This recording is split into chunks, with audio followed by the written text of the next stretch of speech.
जय श्री कृष्ण। मैं आपका मारुति भक्ति में स्वागत करती हूँ। आज हम शालिग्राम कथा करने जा रहे हैं। बोलो शालिग्राम भगवान की जय। प्राचीन काल में शंखचूड़ नाम का एक वीर और पराक्रमी राक्षस था। जल से उत्पन्न होने के कारण उसका एक नाम जालंधर भी था।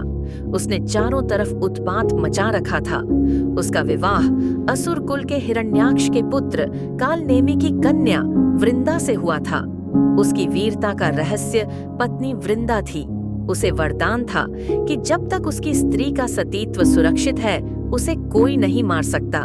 जालंधर के आतंक से भयभीत ऋषि और देवता विष्णु भगवान के पास गए और उनसे उद्धार दिलाने की प्रार्थना की। इस पर विष्णु जी ने योग माया से एक मृत शरीर वृंदा के घर में फेंकवा दिया, जिसके शरीर की आकृति जालंधर जैसी थी।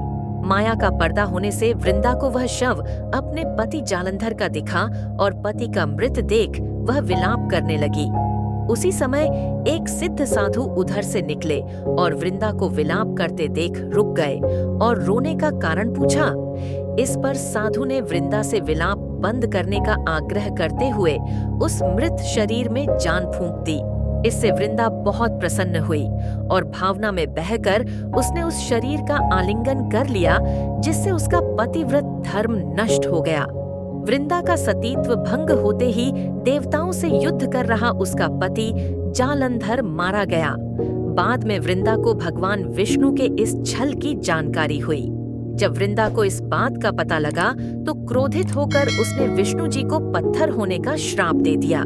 उसने कहा कि जिस प्रकार तुमने छल से मुझे पति वियोग दिया है, उसी प्रकार तुम भी अपनी पत्नी के छल पूर्वक हरण होने पर स्त्री वियोग सहने के लिए मृत्युलोक में जन्म लोगे। उन्होंने पत्थर होने का श्राप भी दिया और अपने पति के शव के साथ सती हो गई। उनके श्राप के प्रभाव से विष्णु जी शालिग्राम पत्थर बन गए।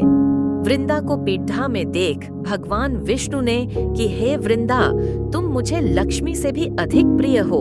यह तुम्हारे सतीत्व का ही फल है कि तुम तुलसी बनकर मेरे साथ रहोगी और मनुष्य मेरे साथ तुम्हारे विवाह का उत्सव मनाएंगे। जो ऐसा करेगा वह परम धाम को प्राप्त होगा।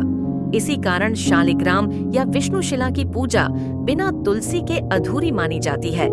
यदि आपको मेरी यह कथा पसंद आई तो लिखें और सब्सक्राइब जरूर करें।